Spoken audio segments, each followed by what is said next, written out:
നമസ്കാരം. വെളിച്ചം ചാനലിലേക്ക് സ്വാഗതം.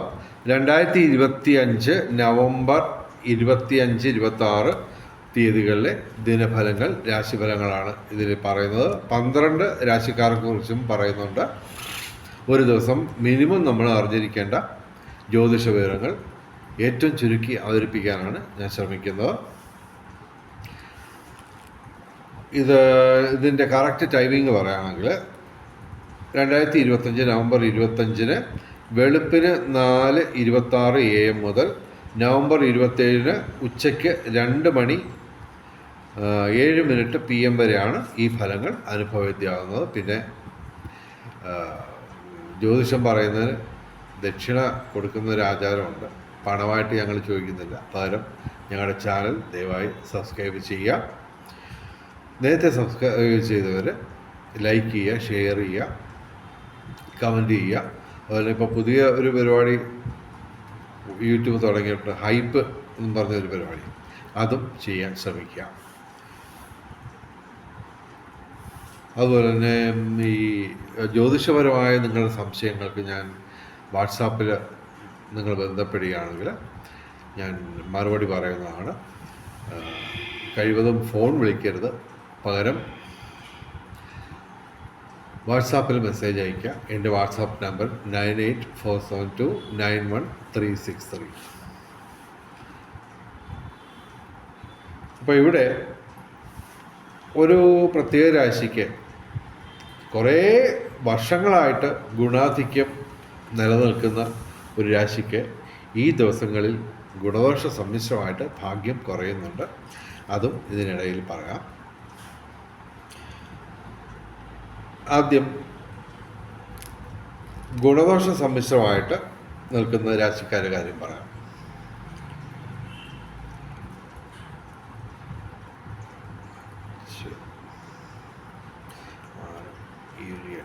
എട്ട് രാശിക്കാർക്ക് ഗുണദോഷ സമ്മിശ്രമാണ്. 4 രാശിക്കാർക്ക് ഗുണാധിക്യമുണ്ട്. അപ്പോൾ പ്രധാനപ്പെട്ട ഗുണാധിക്യം നിലനിന്നിരുന്ന ഒരു രാശിക്ക് ഗുണാധിക്യം കുറഞ്ഞ്, ദോഷാധിക്യം എന്നൊന്നും പറയുന്നില്ല, എങ്കിലും ഗുണദോഷ സമ്മിശ്രമായിട്ട് വരുന്നു. കുറേ കാലമായിട്ട് ദോഷാധിക്യവും ഗുണദോഷ സമ്മിശ്രമായിട്ട് നിന്ന ഒരു രാശിക്ക് ഗുണാധിക്യവും വന്നിട്ടുണ്ട്. ഓക്കെ, അപ്പോൾ ഞാൻ ഇതിങ്ങനെ ഇടകലർത്തിയാണ് പറയുന്നത്. അപ്പോൾ ഈ അവതരണത്തിന് ചെറിയ ചെറിയ മാറ്റങ്ങൾ വരുത്താൻ ഒരു ശ്രമം നടത്തിയാണ്.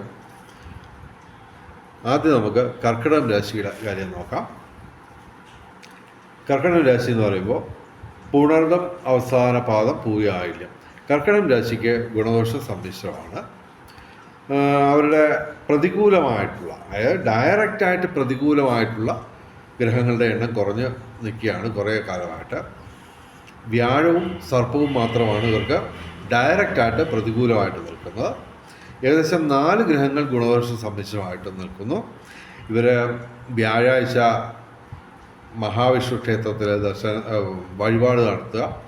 അതുപോലെ ആഴ്ചയിൽ 7 ദിവസവും സർപ്പപ്രതിഷ്ഠയുള്ള ക്ഷേത്രങ്ങളിൽ ദർശനം നടത്തുക. ഇവർക്ക് കലാസാഹിത്യ രംഗത്തും ബൗദ്ധിക രംഗത്തും വിദ്യാഭ്യാസ രംഗത്തും ഉയർച്ച ഉണ്ടാവും. അത്യാവശ്യം ധനവരവ് വിവിധ സ്രോതസ്സിൽ നിന്നുണ്ടാവും. എങ്കിലും ഇതിനൊക്കെ ഒരു പരിധി ഉണ്ടാവും. എങ്കിലും പൊതുവെ ഞങ്ങൾ കർക്കിടകം രാശിക്ക് ഗുണദോഷ സമ്മിശ്രമായിട്ട് ഫലം പറയുന്നു. ഇനി ചിങ്ങം രാശി, മകം പൂര ഉത്രം ആദ്യ പാദം. ചിങ്ങം രാശിക്ക് ഗുണദോഷ സമ്മിശ്രമെന്ന് ഞങ്ങൾ ഫലം പറയുന്നു. എങ്കിലും ഇവർക്ക് 5 ഗ്രഹങ്ങൾ ഡയറക്റ്റായിട്ട് പ്രതികൂലമാണ്. അതിൽ തന്നെ 4 പാപഗ്രഹങ്ങൾ ഇവർക്ക് ഡയറക്റ്റായിട്ട് പ്രതികൂലമാണ്. ശനി, സർപ്പം, ചൊവ്വ ഇവയൊക്കെ ഡയറക്റ്റായിട്ട് പ്രതികൂലമാണ്. വാഹനം ഓടിക്കുമ്പോൾ ശ്രദ്ധിക്കുക. അതുപോലെ തീപ്പൊള്ളൽ ശ്രദ്ധിക്കുക. ഇലക്ട്രോണിക് ഉപകരണങ്ങൾ കേടാവാനുള്ള സാധ്യതയാണ്. ഒരു വ്യാഴാഴ്ച മഹാവിഷ്ണു ക്ഷേത്രത്തിൽ വഴിപാട് നടത്തുക. ചൊവ്വാഴ്ച മുരുകക്ഷേത്രത്തിൽ വഴിപാട് നടത്തുക. ശനിയാഴ്ച വ്രതമെടുത്ത് ശിവന്, ശനിക്ക്, അയ്യപ്പന് വഴിപാട് നടത്തുക. അതുപോലെ തന്നെ ആഴ്ചയിൽ 7 ദിവസവും ശിവക്ഷേത്രത്തിലും സർപ്പപ്രതിഷ്ഠയുള്ള ക്ഷേത്രങ്ങളിലും ദർശനം നടത്തുക. ഇവർക്ക് ശുക്രനും ചന്ദ്രനും മാത്രമാണ് ഡയറക്റ്റായിട്ട് അനുകൂലമായിട്ടുള്ളത്. 2 ഗ്രഹങ്ങൾ ഗുണദോഷ സമ്മിശ്രമായിട്ടും ഫലം തരുന്നു. ഇവർക്ക് ധനവരവൊക്കെ ഉണ്ടാവും, എങ്കിലും അതിനൊക്കെ ഒരു ലിമിറ്റ് ഉണ്ടാവും, പരിധി ഉണ്ടാവും. പിന്നെ കലാസാഹിത്യ രംഗങ്ങളിൽ കുറച്ച് നേട്ടമൊക്കെ വന്നു വരാം. ഇവർക്ക് ഡിസംബർ 5 മുതൽ വ്യത്യാസം വരും, കാര്യമായ വ്യത്യാസം വരും. കാര്യം വ്യാഴം മാറുന്നു, അനുകൂലമായിട്ട് മാറും. ചിങ്ങം രാശിക്ക് ഞങ്ങൾ ഗുണദോഷ സമ്മിശ്രമായിട്ട് ഫലം പറയും. ഇനി തുലാം രാശി. തുലാം രാശി എന്ന് പറയുമ്പോൾ ചിത്തിര അവസാനം 2 പാദം, ചോതി വിശാഖം ആദ്യം 3 പാദം. തുലാം രാശിക്ക് ഗുണദോഷ സമ്മിശ്രമാണ്. ഗുണാധിക്യമൊക്കെ ഒന്ന് കുറഞ്ഞിട്ടുണ്ട് കേട്ടോ. 5 ഗ്രഹങ്ങൾ ഗുണദോഷ സമ്മിശ്രമായിട്ട് നിൽക്കുന്നു. 4 ഗ്രഹങ്ങൾ മാത്രമാണ് ഡയറക്റ്റായിട്ട് പ്രതികൂലമായിട്ട് നിൽക്കുന്നത്. ഇത് നവംബർ 25, 26, 27, 28, 29 തീയതികളിലും പിന്നെ ഡിസംബർ 5-ന് തൊട്ട് മുമ്പ് 4-ാം തീയതി ഇതുപോലുള്ള അവസ്ഥയാണ്. 4 ഗ്രഹങ്ങൾ അനുകൂലമായിട്ട് നിൽക്കുന്ന ഒരവസ്ഥയിലോട്ട് അവരുടെ ഭാഗ്യം കുറയുന്നു. അപ്പോൾ തുലാം രാശിക്ക് ഭാഗ്യം കുറയുകയാണ്. എങ്കിലും 5-ാം തീയതിയൊക്കെ ആകുമ്പോൾ ഇവർ ടോപ്പിലെത്തും വീണ്ടും. ഓക്കെ, അപ്പോൾ ഇതിനെപ്പറ്റിയൊരു വീഡിയോ ഞാൻ പ്രത്യേകം ചെയ്തിട്ടുണ്ട്. അതും കാണാൻ ശ്രമിക്കുക. ഇവർക്ക് തീർച്ചയായിട്ടും ധനവരവൊക്കെ ഉണ്ടാവും, എങ്കിലും അതിനൊക്കെ ഒരു അവിടെ ഇവിടെയൊക്കെ ഒരു പോരായ്മ, എന്തോ പോരായ്മ ഉണ്ടാവും. പിന്നെ തീർച്ചയായിട്ടും ഇവർക്ക് വിജയസാധ്യത എല്ലാ കാര്യങ്ങൾക്കും, ഇവർ മുന്നിട്ടിറങ്ങുന്ന പ്രധാനപ്പെട്ട എല്ലാ കാര്യങ്ങൾക്കും വിജയസാധ്യത നിലനിൽക്കും. എങ്കിലും കഴിവതും ഈ ദിവസങ്ങളിൽ നമ്മൾ പുതിയ സംരംഭങ്ങൾ തുടങ്ങരുത്. അതിന് പകരം ഡിസംബർ 16 തൊട്ട് ജനുവരി 14 വരെ ഇവർക്ക് അത്യധികം ഗുണാധിക്യമുള്ള 30 ദിവസം തുടർച്ചയായിട്ട് വരികയാണ്. അപ്പോൾ ഡിസംബർ മാസത്തിൻ്റെ അവസാനത്തെ 2 ആഴ്ച ഏറ്റവും പ്രധാനപ്പെട്ടാണ്. ഇവരുടെ ജീവിതത്തിൽ തന്നെ ഒരുപക്ഷെ ഇനി ഇങ്ങനൊരു അവസരം വന്നു വരത്തില്ല. ആ സമയത്ത് പുതിയ ഇൻവെസ്റ്റ്മെൻറ്റുകളും പുതിയ സംരംഭങ്ങളുമൊക്കെ തുടങ്ങാൻ ശ്രമിക്കുക. ഇവർക്ക് പ്രധാനമായിട്ടും പ്രശ്നം ഉണ്ടാക്കാൻ സാധ്യതയുള്ളത് ചൊവ്വയും സൂര്യനുമാണ്. അത് 2-ാം ഭാവത്തിൽ നിന്നുകൊണ്ട് 8-ാം ഭാവത്തിലേക്ക് ദൃഷ്ടി ചെയ്യുന്നുണ്ട്. അതുപോലെ തന്നെ ബുധൻ ലഗ്നത്തിലുമാണ് ഈ ദിവസങ്ങളിൽ. അപ്പോൾ ശാരീരിക മാനസിക അസ്വസ്ഥതകൾ ഉണ്ടാവാൻ സാധ്യതയുണ്ട്. പൊതുവെ ഭാഗ്യം കുറഞ്ഞ ദിവസങ്ങളാണ്. പൊതുവെ ഇവർക്ക് ഗുണദോഷ സമ്മിശ്രമായിട്ട് ഫലം പറയുന്നു. ഇനി വൃശ്ചികം രാശി. വൃശ്ചികം രാശി എന്ന് പറയുമ്പോൾ വിശാഖം അവസാന പാദം, അനിഴം, തൃക്കേട്ട. വൃശ്ചികം രാശിക്കും ഗുണദോഷ സമ്മിശ്രമാണ്. ഇവർക്ക് ശാരീരിക മാനസിക അസ്വസ്ഥതകൾ ഉണ്ടാകാനുള്ള സാധ്യതയുണ്ട്. സൂര്യനും ചൊവ്വയും ജന്മത്തിൽ നിൽക്കുന്നു.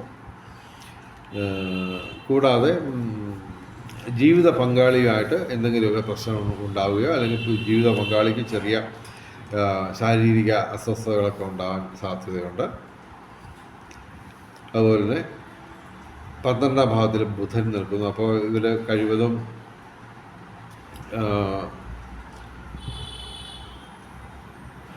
നാവ് പിഴ ദോഷം പ്രതീക്ഷിച്ചുകൊണ്ട് വേണം സംസാരിക്കാൻ. പൊതുവെ ഇവർക്ക് ശാരീരിക അസ്വസ്ഥതകളൊക്കെ ഉണ്ടാകാനുള്ള സാധ്യതയുണ്ട്. എങ്കിലും ചന്ദ്രനും വ്യാഴവും ശുക്രനും ഡയറക്റ്റായിട്ട് അനുകൂലമാണ്. ഇവർ ഞായറാഴ്ച ശിവക്ഷേത്രത്തിൽ, ചൊവ്വാഴ്ച മുരുകക്ഷേത്രത്തിൽ, ബുധനാഴ്ച ശ്രീകൃഷ്ണ ക്ഷേത്രത്തിലും വഴിപാട് നടത്തുക. ഇവർക്ക് ബന്ധങ്ങൾ ഊഷ്മളമാവും. വിവിധ സ്രോതസ്സിൽ നിന്ന് ധനവരവ് ഉണ്ടാവും. ഭൗതിക സുഖങ്ങൾ പ്രതീക്ഷിക്കാം. എങ്കിലും പൊതുവെ ഇവർക്ക് അത്ര നല്ല മെച്ചപ്പെട്ട ദിവസങ്ങളല്ല. ഇനി ധനുരാശി കുറിച്ച് പറയാം. ധനുരാശി എന്ന് പറയുമ്പോൾ മൂലം, പൂരാട, ഉത്രാടം ആദ്യ പാദം. ധനുരാശിക്ക് ഗുണദോഷ സമ്മിശ്രമാണ്. ഇവർക്ക് 4 ഡയറക്റ്റായിട്ട് പ്രതികൂലമായിട്ട് നിൽക്കുന്ന ഗ്രഹങ്ങളുണ്ട്. അതെല്ലാം തന്നെ പ്രധാനപ്പെട്ട ഗ്രഹങ്ങളാണ്: ശനി, വ്യാഴം, സൂര്യൻ, ചൊവ്വ. അപ്പോൾ ഇവർക്ക് 4 ഗ്രഹങ്ങൾ അനുകൂലമായിട്ടുമുണ്ട്. എങ്കിലും ഇവർ ശാരീരിക മാനസിക അസ്വസ്ഥതകൾ പ്രതീക്ഷിക്കുക. അതുപോലെ തന്നെ ഇൻവെസ്റ്റ്മെൻറ്റുകളിൽ നിന്ന് വിട്ടു നിൽക്കുക, പ്രധാനപ്പെട്ട കാര്യങ്ങളിൽ നിന്ന് വിട്ടു നിൽക്കുക. കൂടാതെ എല്ലാ ദിവസവും ശിവക്ഷേത്രത്തിൽ ദർശനം നടത്തുക. കൂടാതെ ശനിയാഴ്ച വ്രതമെടുത്ത് ശിവന്, അയ്യപ്പന്, ശനിക്ക് വഴിപാട് നടത്തുക. വ്യാഴാഴ്ച മഹാവിഷ്ണുവിന്, ഞായറാഴ്ച ശിവന്, ചൊവ്വാഴ്ച മുരുകന് വഴിപാട് നടത്തുക. ഇവർക്ക് അത്യാവശ്യം കലാസാഹിത്യ രംഗത്തും ബൗദ്ധിക രംഗത്തും വിദ്യാഭ്യാസ രംഗത്തുമൊക്കെ ഉയർച്ച ഉണ്ടാവും. വിവിധ സ്രോതസ്സുകളിൽ നിന്ന് ധനവരവുണ്ടാവും. എങ്കിലും അതിനൊക്കെ ഒരു പരിധി ഉണ്ടാവും. കുറച്ച് ഭാഗ്യപരീക്ഷകളിലൊക്കെ സാധ്യതയുണ്ട്. ഇനി കുംഭം രാശി. കുംഭൻ രാശി എന്ന് പറയുമ്പോൾ അവിട്ടം അവസാന 2 പാദം, ചതയം, പൂരിട്ടാതി ആദ്യ 3 പാദം. കുംഭൻ രാശിക്ക് ഗുണദോഷ സമ്മിശ്രത്തിൽ തന്നെ അല്പം പ്രശ്നമുള്ള ദിവസങ്ങളാണ്. കാരണം 5 ഗ്രഹങ്ങൾ ഇവർക്ക് പ്രതികൂലമായിട്ട് നിൽക്കുന്നു. ഇവർ എല്ലാ ദിവസവും ശിവക്ഷേത്രത്തിലും സർപ്പപ്രതിഷ്ഠയുള്ള ക്ഷേത്രങ്ങളിലും ദർശനം നടത്തുക. അതുപോലെ തന്നെ ശനിയാഴ്ച വ്രതമെടുത്ത് ശിവന്, അയ്യപ്പന്, ശനിക്ക് വഴിപാട് നടത്തുക. വ്യാഴാഴ്ച മഹാവിഷ്ണു ക്ഷേത്രത്തിലും വഴിപാട് നടത്തുക. പൊതുവെ ഇവർക്ക് അത്ര മെച്ചപ്പെട്ട ദിവസങ്ങളല്ല. എങ്കിലും ഇവർക്ക് തൊഴിൽ ലാഭം കുറേയൊക്കെ പരിധികൾക്കുള്ളിൽ നിന്നുകൊണ്ട് തന്നെ ഇവർക്ക് തൊഴിൽ ലാഭം ഉണ്ടാവാം, പിതൃഗുണം ഉണ്ടാവാം, സന്താന നേട്ടം ഉണ്ടാവാം. പിന്നെ രാഷ്ട്രീയ രംഗത്തും പൊതുരംഗത്തുമൊക്കെ ഒരു പരിധി വരെ ഇവർക്ക് ഉയർച്ചയുണ്ടാവാം. ഭൂമി ക്രയവിക്രയങ്ങളുടെ നേട്ടം, നിയമപരമായ പ്രശ്നങ്ങളിൽ ഇവർക്ക് അനുകൂലമായ മാറ്റങ്ങളുണ്ടാവും. ഇനി മേടം രാശി. അശ്വതി, ഭരണി, കാർത്തിക ആദ്യ പാദം. ഇവർക്ക് തൊഴിൽപരമായിട്ടുള്ള പ്രശ്നങ്ങളുണ്ടാവാം. നിയമപരമായ എന്തെങ്കിലും കുരുക്കുകളിൽ ചെന്ന് പെടാൻ സാധ്യതയുണ്ട്. അതുപോലെ തന്നെ പൊതുവെ ഇവർക്ക് അത്ര മെച്ചപ്പെട്ട ദിവസങ്ങളൊന്നുമല്ല. ഇവർ ഞായറാഴ്ച ശിവക്ഷേത്രത്തിൽ, ചൊവ്വാഴ്ച മുരുകക്ഷേത്രത്തിൽ വഴിപാട് നടത്തുക. ശനിയാഴ്ച ശിവന്, അയ്യപ്പന്, ശനിക്ക് വഴിപാട് നടത്തുക. പൊതുവെ ഇവർക്ക് സാധാരണ ദിവസങ്ങളിൽ തന്നെ അല്പം ദോഷാധിക്യം ഞങ്ങൾ പറയുന്നു. കാരണം അത്ര മെച്ചപ്പെട്ട ദിവസങ്ങളല്ല. കാര്യമായ ഗ്രഹങ്ങളൊന്നും തന്നെ ഇവർക്ക് ഡയറക്റ്റായിട്ട് അനുകൂലമായിട്ടില്ല. മേടം രാശിക്ക് ഗുണദോഷ സമ്മിശ്രത്തിൽ തന്നെ അല്പം പ്രശ്നങ്ങളുള്ള ദിവസങ്ങളാണ്. ഇനി ഇടവൻ രാശി. കാർത്തിക അവസാന 3 പാദം, രോഹിണി, മകയിരം ആദ്യ 2 പാദം. ഇടവൻ രാശിക്ക് ഗുണദോഷ സമ്മിശ്രമാണ്. ഇവർക്ക് ജീവിത പങ്കാളിയുമായിട്ട് ചെറിയ പ്രശ്നങ്ങൾ ഉണ്ടാകാനുള്ള സാധ്യതയുണ്ട്. 7-ാം ഭാവത്തിൽ സൂര്യനും ചൊവ്വയും പ്രതികൂലമായിട്ട് നിൽക്കുന്നു. ഞായറാഴ്ച ശിവക്ഷേത്രത്തിൽ, ചൊവ്വാഴ്ച മുരുകക്ഷേത്രത്തിൽ വഴിപാട് നടത്തുക. ഇവർക്ക്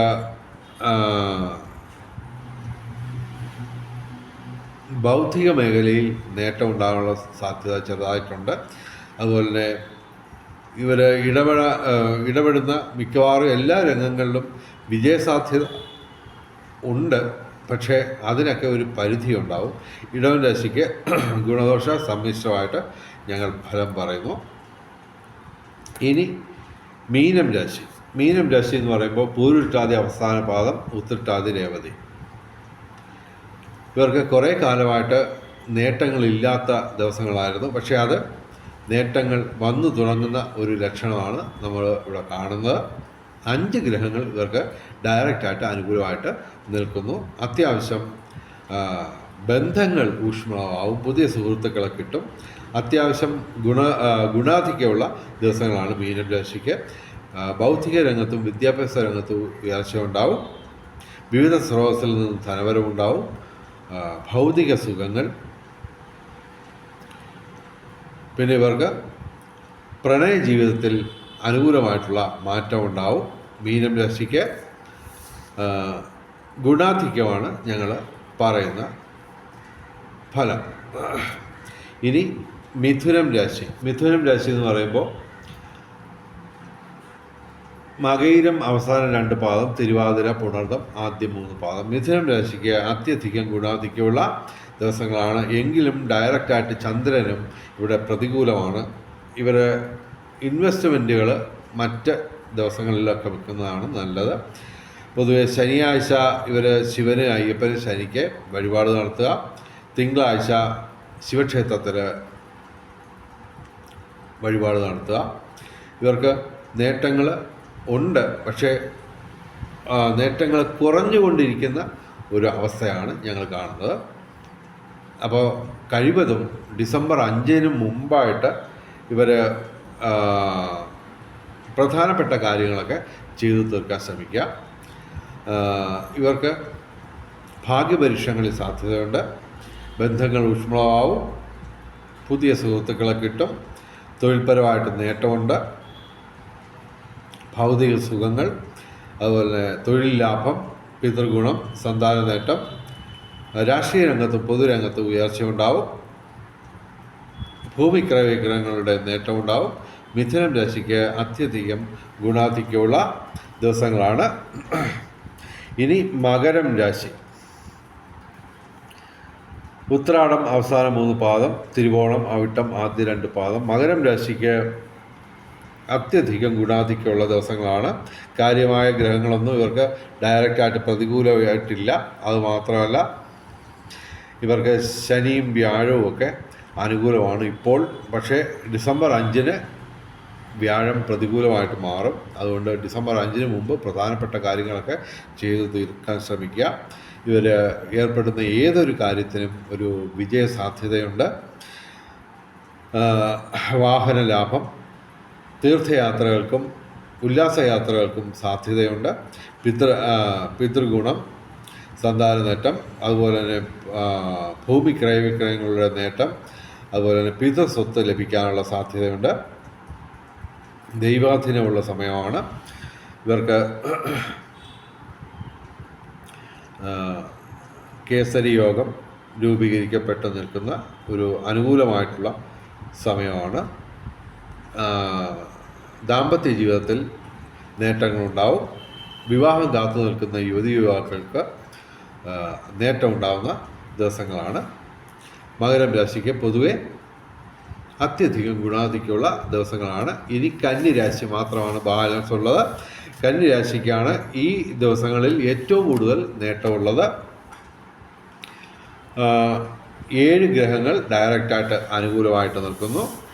ശനി പ്രതികൂലമാണ്. ജീവിത പങ്കാളിയായിട്ട് എന്തെങ്കിലും പ്രശ്നങ്ങളുണ്ടാവാം. അതുമാത്രമല്ല, ഓപ്പോസിറ്റ് സെക്സുമായിട്ട്, അതായത് നിങ്ങൾ സ്ത്രീയാണെങ്കിൽ പുരുഷന്മാരിൽ നിന്ന്, അല്ലെങ്കിൽ നിങ്ങൾ പുരുഷനാണെങ്കിൽ സ്ത്രീകളിൽ നിന്ന് ഏതെങ്കിലും തരത്തിലുള്ള നെഗറ്റീവായിട്ടുള്ള ഒരു പ്രശ്നം ഉണ്ടാകാൻ സാധ്യതയുണ്ട്. അതുപോലെ തന്നെ ജീവിത പങ്കാളിയിൽ നിന്നും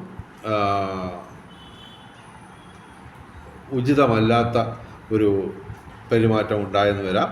അതൊക്കെ വിവേകപൂർവ്വം പരിഹരിക്കുക. ശനിയാഴ്ച ശിവക്ഷേത്രത്തിൽ വഴിപാട് നടത്തുക. അതുപോലെ ശിവന്, അയ്യപ്പന്, ശനിക്ക് വഴിപാടുകൾ നടത്തുക. ഇവർക്ക് ബന്ധങ്ങൾ ഊഷ്മളമാവും, ഭൗതിക സുഖങ്ങൾ, വിവിധ സ്രോതസ്സിൽ നിന്ന് ധനവരവ്, കലാസാഹിത്യ രംഗത്തും ബൗദ്ധിക രംഗത്തും വിദ്യാഭ്യാസ രംഗത്തും ഉയർച്ചയുണ്ടാവും. അതുപോലെ പിതൃസ്വത്ത് ലഭിക്കാനുള്ള സാധ്യതയുണ്ട്. ഭൂമി ക്രയവിക്രയങ്ങളിലൂടെ നേട്ടമുണ്ടാവും, തൊഴിൽ ലാഭം ഉണ്ടാവാം. അതുപോലെ തന്നെ പിതൃഗുണം, സന്താന നേട്ടം, അതുപോലെ തന്നെ ഇവർക്ക് രാഷ്ട്രീയ രംഗത്തും പൊതുരംഗത്തും ഉയർച്ചയുണ്ടാവും. ഭാഗ്യപരീക്ഷണങ്ങളിൽ സാധ്യതയുണ്ട്. നിയമപരമായ പ്രശ്നങ്ങളിൽ ഇവർക്ക് അനുകൂലമായ മാറ്റങ്ങളുണ്ടാവും. ഇനി ഭാഗ്യ നമ്പറുകൾ പറയാം. 25/11/2025 9 ഏറ്റവും വലിയ ഭാഗ്യസംഖ്യ. 7, 5, 2, 8, 1 ഇവയും ഭാഗ്യസംഖ്യകളാണ്. 26/11/2025 1 ഏറ്റവും വലിയ ഭാഗ്യസംഖ്യ. അതുപോലെ തന്നെ ഇവരുടെ ഈ ദിവസം മറ്റ് ഭാഗ്യസംഖ്യകൾ ഇവയാണ്. 1 കൂടാതെ 8, 6, 2, 9, 5 ഇവയും ഭാഗ്യസംഖ്യകളാണ്. ഇനി ബ്രഹ്മമുഹൂർത്തം നോക്കാം. 25-ാം തീയതി രാവിലെ 4:55 AM മുതൽ 5:43 AM വരെയാണ് 25-ാം തീയതി ബ്രഹ്മമുഹൂർത്തം.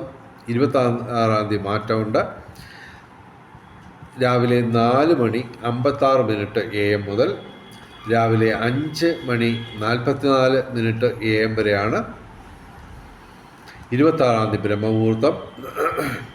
അഭിജിത്ത് മുഹൂർത്തം 25-ാം തീയതി രാവിലെ 11:50 AM മുതൽ ഉച്ചയ്ക്ക് 12:36 PM വരെയാണ് 25-ാം തീയതി അഭിജിത്ത് മുഹൂർത്തം. 26-ാം തീയതി അഭിജിത്ത് മുഹൂർത്തം ഇല്ല. അഭിജിത്ത് മുഹൂർത്തത്തിലും ബ്രഹ്മമുഹൂർത്തത്തിലും പ്രധാനപ്പെട്ട കാര്യങ്ങൾ ചെയ്യാൻ ശ്രമിക്കുക. ബ്രഹ്മമുഹൂർത്തത്തിൽ പ്രാർത്ഥനകൾക്ക് പ്രാധാന്യം നൽകുക. ഇനി രാഹുകാലം നോക്കാം. 25-ാം തീയതി ഉച്ചയ്ക്ക് ശേഷം 3:05 PM മുതൽ വൈകിട്ട് 4:30 PM വരെയാണ് 25-ാം തീയതി രാഹുകാലം. 26-ാം തീയതി ഉച്ചയ്ക്ക് 12:14 PM മുതൽ 1:39 PM വരെയാണ് 26-ാം തീയതി രാഹുകാലം. രാഹുകാലത്ത് യാത്രകൾ ഒഴിവാക്കുക. പ്രധാനപ്പെട്ട കാര്യങ്ങളിൽ നിന്ന് വിട്ടുനിൽക്കുക. ഇനി ഭാഗ്യ നിറങ്ങൾ നോക്കാം. 25-ാം തീയതി ചൊവ്വാഴ്ച ചുവപ്പ്, 26-ാം തീയതി ബുധനാഴ്ച പച്ച, അല്ലെങ്കിൽ ഇവയുടെ ഇളം നിറങ്ങൾ, അല്ലെങ്കിൽ ഈ നിറങ്ങൾ ഡിസൈനായിട്ട് വരുന്ന വസ്ത്രങ്ങൾ ധരിച്ചാൽ നിങ്ങൾക്ക് ഭാഗ്യവർദ്ധനവും ഉണ്ടാവും. അതുപോലെ തന്നെ വെളിച്ചം ചാനലിലെ മുഴുവൻ പ്രേക്ഷകർക്കും സർവകാര്യ വിജയം, സർവ്വവിധ സൗഭാഗ്യം, രാജകീയ സുഭോഗങ്ങൾ, അപ്രതീക്ഷിത ധനലാഭങ്ങൾ, അപ്രതീക്ഷിത ധനനേട്ടങ്ങൾ, ലാഭ വിഹിതങ്ങൾ കിട്ടട്ടെ. അതുപോലെ തന്നെ ഇവയെല്ലാം ഗുരുവായൂരപ്പൻ അനുഗ്രഹിച്ചു തന്ന് എല്ലാവരുടെയും ജീവിതത്തിൽ വെളിച്ചവും ഐശ്വര്യവും സമ്പൽ സമൃദ്ധിയും വന്നു ചേരട്ടെ എന്ന് പ്രാർത്ഥിച്ചുകൊണ്ട് ഈ വീഡിയോ അവസാനിപ്പിക്കുന്നു. നമസ്കാരം, ശുഭദിനം.